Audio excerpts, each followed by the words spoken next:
Why would anyone confess to a crime they didn't commit? It started with the smell. Acrid, sharp, synthetic. Firefighters thought it was a small fire in a yogurt shop, a faulty machine perhaps.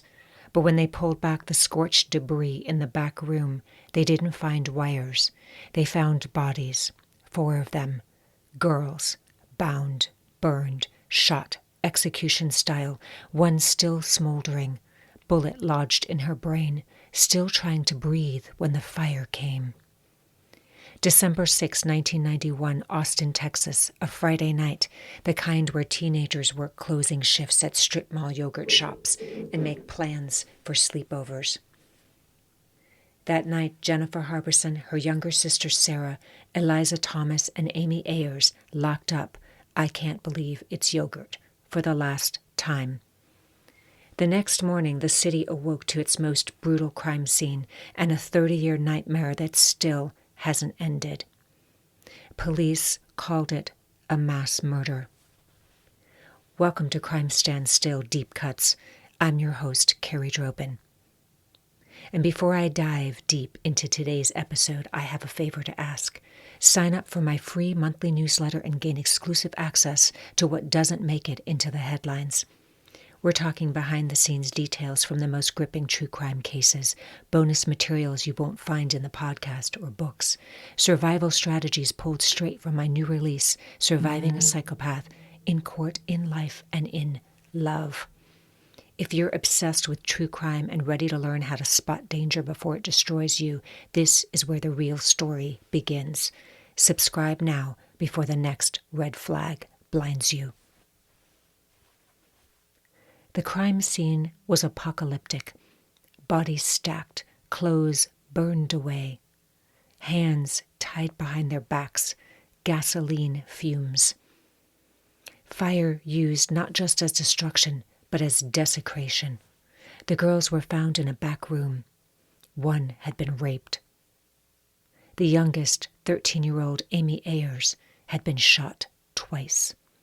Once in the head and once after the fire had already started. This wasn't just rage. This was ritual, intentional. Someone wanted to obliterate everything. DNA, identity, story. But they didn't. They missed something. Amy, the second shot. A mistake. The kind that killers make when they panic. The killer, or killers, weren't in a rush. They stayed, they bound, they burned, they raped. That takes time, that takes nerve, or it takes practice. The case garnered the attention of the ATF, the FBI, and the Texas Department of Public Safety. Ballistics revealed 2 guns had been used, a .380 and a .22 caliber pistol, suggesting at least 2 killers. 8 days in came the confessions. Police arrested a teenager named Maurice Pierce because he owned a .22 pistol, and he claimed he was the getaway driver. Then he named 3 others, Michael Scott, Robert Springsteen, and Forrest Wellborn, all teenagers, all friends. The only direct evidence tying them to the crime was their own quote-unquote confessions, obtained after hours of interrogation. The 4 of them were dragged into the police station and interrogated without lawyers, without parents, without sleep, until they said what detectives needed them to say. They were eventually released, only to be picked up again in 2001, 10 years later, based on the same weak confessions. The confessions were full of inconsistencies, conflicting with each other's statements, known facts from the crime scene, witness reports. Springsteen and Scott each implicated each other, but not themselves in key parts of the crime, classic signs of pressure-induced storytelling. I use air quotes because the interrogation methods were coercive. Michael Scott, for instance, was interrogated for over 20 hours. He was eventually videotaped reenacting parts of the crime at the scene, pointing a gun to his own head during questioning, allegedly to demonstrate how the girls were killed. This was all at the request of the officers, by the way. Instead of asking open-ended questions, detectives inserted facts into their questions that the suspects later repeated back, creating the illusion of, quote, inside knowledge. For example, the detectives asked, were the girls tied up with their own clothes, like maybe their shoelaces? Putting the idea in the suspect's head, so that when the suspect agreed or echoed it, it appeared that they knew how the victims were bound, even if that detail was never disclosed independently. Detectives framed questions as if the suspect's involvement was already a given. For instance, they said, when you were in the shop that night, where were you standing when the fire started? The technique is coercive because it assumes guilt and bypasses the key question whether they were there at all. Instead of open recall, suspects were given choices, steering their answers. For example, the detective said, was it you or Robert who lit the match? It's deceptive because it forces the suspect to pick between two guilt-presuming options, creating a false dichotomy. And the detectives reassured the suspects it was okay not to remember, subtly implying that they were involved, but just, quote, blocking it out. For example, they said, maybe you just don't remember pulling the trigger. Trauma can do that. But you were there, right? So the technique is manipulative. It gives suspects, quote, permission to confess without having to recall details. It normalizes false memory. The detectives walked suspects through their own theory of what happened, subtly coaching them. What if you were outside the freezer and you saw Robert go in and shoot him? Would that be easier to admit? It's classic minimization, reducing the suspect's perceived responsibility so that they'll just agree. So every time the suspect got it right, meaning aligned with the police's theory, the detectives praised them. That's what we thought. You're just doing the right thing now. But it's manipulative because it conditions the suspect to give the answers that get positive feedback. So why would police use these tactics other than the obvious, right? That they want a confession? Because they have tunnel vision. They believed they had the right suspects and they were focused on extracting a confession, not discovering the truth. There was also pressure to close the case. It was a horrific, high-profile crime with years of public pressure, failed leads, and media scrutiny. And there's confirmation bias, right? Once they had a theory, they ignored contradictory evidence, like DNA. They shaped the interrogation to match their narrative. But many detectives didn't understand how coercive tactics can generate false confessions, especially in young, scared, or suggestible suspects. Right? They call this the REID technique, R-E-I-D. It's a controversial and widely used interrogation method that assumes guilt and uses psychological pressure to elicit confessions.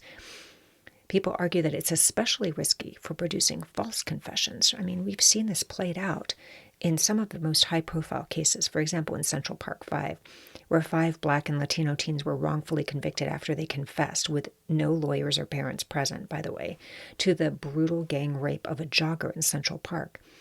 DNA later exonerated them.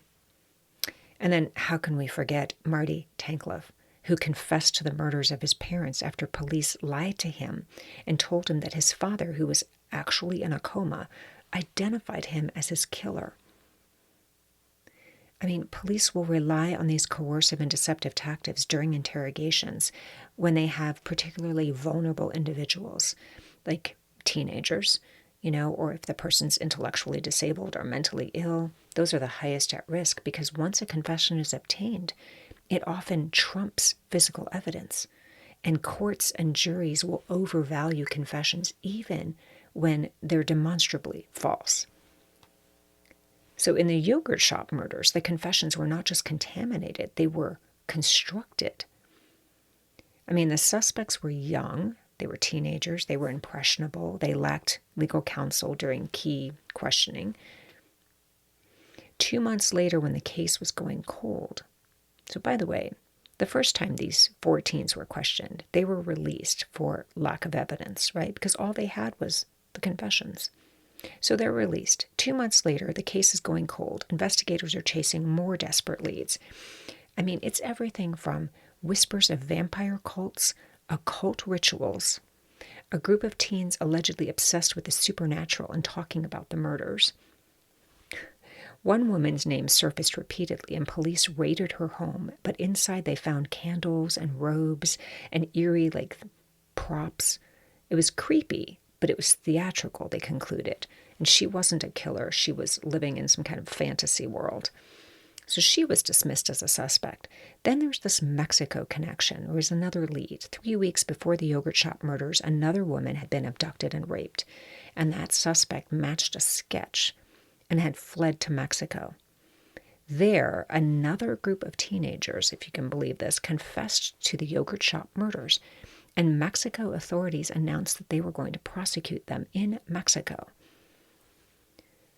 But when American investigators re-interviewed these teens, the teens recanted, claiming that they had been coerced by Mexican authorities, and the story unraveled again. There was a trail of confessions over the years. There would be at least 6 written confessions tied to this case, each one of them falling apart. At the end of the day, there were 342 suspects. I mean, you have to be thinking by now, why on earth would people confess to something that they didn't do? And why would they not only allow themselves to be coerced into it, but then they would write it down? Well, there are lots of theories to that. One is this sort of internalized guilt or confusion, right? So after hours of being told by police, we know you did it, we know you did it, many suspects begin to doubt themselves, especially if they're young and sleep deprived or frightened, right? They start to wonder, maybe I did block it out. Maybe I was there and I don't remember. I mean, it's called memory distrust syndrome, and it can lead someone to accept police narratives as the truth and write a confession to fill in the blanks. I mean, it's pretty extraordinary, but I've seen this over and over again in my own work as a criminal lawyer. It's really extraordinary. They also have this perceived promise of leniency. So even when it's not explicitly stated, suspects will believe that if they just confess, if they help police, they're going to avoid the worst punishment. Or, more practically, they're going to be released, right? They've been badgered and beaten down for hours at a time in most cases, and they just want to go home, right? So they think to themselves, if I just go along with this, maybe I can just go home. They'll go easy on me. So it's sort of this people pleasing, right? It's a pressure to please authority figures, especially with young or less educated suspects. There's this powerful need to say, if I just shift from aggressive to nurturing, then I'm going to get some, if I just cooperate, then I'll be released. And police play into this, they'll say to them, good job, you're doing the right thing, now let's write it down. So it's sort of this breakdown of will. I mean, if you think about what you would do in a situation like this, you're at 20 hours, you're sleep deprived, you're isolated, you don't have parents or lawyers there. There's this fear of retribution. There's this physical, emotional exhaustion. People will say whatever is necessary to make this ordeal, it's really a form of torture, end, right? And writing it down might feel like the final test, like the final hoop before relief. I mean, think about that. think about when you tell somebody something, how much more powerful it is when you actually write it down because you're committing it. You can't change your written statement. It's like memorializing the fact, which is why written confessions can be so powerful, which is why diaries can be so powerful, right? I mean, some suspects are so disconnected or desperate that they think the confession won't stick, or they're told that, this is another lie by law enforcement. They're told that it's just for the file, not for prosecution. Okay, you can see my defense attorney head coming in here, right? Because I've had a lot of these cases where if I have a confession, that's the very first thing I'm going to challenge. I'm going to analyze it and see if it's actually, corroborating with the physical evidence of the case, or if that's the only thing I have in a case, I'm definitely going to challenge that. I mean, this is what officers will say. Just write down your version so we can help the families. That's all we want. So to make matters worse, in 1994, 3 years after the murders, the original homicide detective who had been haunted by these murders and had done an amazing job, he was pulled from the case, probably maybe at his own request. I mean, you do get burned out working these cases. They sort of consume your life. So then in 1999, the Austin Cold Case Unit reopened the investigation, and they went back to their earliest suspects. They went back to Maurice Pierce, Forrest Wellborn, Michael Scott, Robert Springsteen, who had been released, remember, for lack of physical evidence. And they used these two videotaped confessions by Scott and Springsteen. So Scott had been questioned over 4 days, if you can imagine this, right? Maurice Pierce was 20 hours. Scott was 4 days breaking him down until he finally said that they had only intended to rob the shop. Springsteen admitted to shooting one of the girls, but then something felt off about these. These false confessions weren't new in this case. They were the pattern, right? So ultimately, charges against Pierce and Wellborn were dropped because they really didn't have anything more. And Wellborn had always maintained his innocence, even under pressure of interrogation. But Springsteen and Scott went to trial, and each man's confession was used against the other, even though neither of them testified. Now, I'm sure most of you know that defendants have a right not to testify. That is the one choice. Well, I should say the second choice, right? They have a right to go to trial. They have a right to take a plea or decide whether or not they're going to take a plea. And they have a right to testify. So both Springsteen and Scott did not testify, but the prosecution went ahead and used their confessions against each other. So the problem with that is there's no ability to cross-examine either one of their statements. So, they're implicating each other. So Springsteen and Scott were convicted. Springsteen is sentenced to death. Scott gets life in prison. Okay, now check this out. 15 years later, the U.S. Supreme Court overturns both of their convictions because, no-brainer, using one suspect's confession against another without the ability to cross-examine is, oh my God, a constitutional violation. But they weren't released immediately. So here's another kicker. In 2009, new DNA technology changed everything. It was called YSTR testing. And there's always new technology and new developments in DNA, which is why there's a database for this. So it's a method that isolates only male DNA.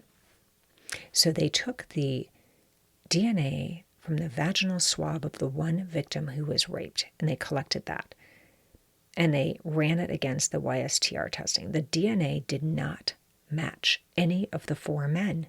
Not Scott, not Springsteen, not Pierce, not Wellborn. They were released after 18 years. I mean, imagine that kind of trauma, right? Teenagers who are already subjected to this badgering of questions. They have these confessions that aren't really confessions. They go to trial. They spend time in prison. One of them gets the death penalty. And finally, you get DNA that does not match any of them. So they're released after 18 years, but they're not exonerated, right? Instead, the prosecutors just simply dropped the case. So here's the thing. Wrongful convictions don't just hurt the innocent, they protect the guilty. And every year that is spent prosecuting the wrong people is a year that the real killer walks free. Now, I have an interesting perspective because I was a former prosecutor and a capital criminal defense attorney. So I'm coming at this from both perspectives, and it doesn't do anybody any good to have a false narrative presented to a jury, right? Because the case remains unsolved to this day. Why? Because the justice system invested over a decade in the wrong narrative. And this is something that drives me crazy about this. The justice system prioritizes closure over truth. I mean, we have 4 girls who were murdered. The police needed answers, but when the pressure to close a case outweighs the need for accuracy, mistakes become inevitable and dangerous. We have investigators that formed tunnel vision early. They recycled weak suspects from a decade earlier. Physical evidence was ignored, withheld, or inconclusive, and it's the appearance of justice can mask deep injustice, especially when cases become so politicized. I mean, the families deserve the truth, not a convenient story. But after 30 plus years, they still don't have justice. They have a haunting cycle of false leads, courtroom battles, and shattered hope. I mean, this is why I do these podcasts. This is why these unsolved cases are still so important, because justice isn't about solving a case. It's about telling the right story, even when it's hard to hear. So whose DNA was it? I mean, that's really what we're all wondering, right? Maybe 2 unidentified men seen in the shop that night? In 2017, Austin police believed that they had a match from a federal DNA database, but the DNA sample was incomplete. It only had 16 markers. It was too weak, really, to use. But the FBI, this is the real catch, refused to release the name that was attached to that DNA sample. So when investigators finally tested for more markers, the sample didn't match the suspect that the FBI had.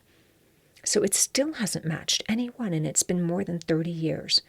The fire that was meant to destroy everything except the one DNA sample. So investigators will still test evidence, touch DNA, genealogical databases, familial matching. Maybe the killer has a child, a cousin, a profile waiting to ping. Science can reveal truth, but only if the system is willing to listen to it. But what if it doesn't? What if we never know? What if the justice we wanted was the injustice we served? 2 innocent men convicted, 4 girls gone, and the real killer still walking free. Justice is only justice when it's true.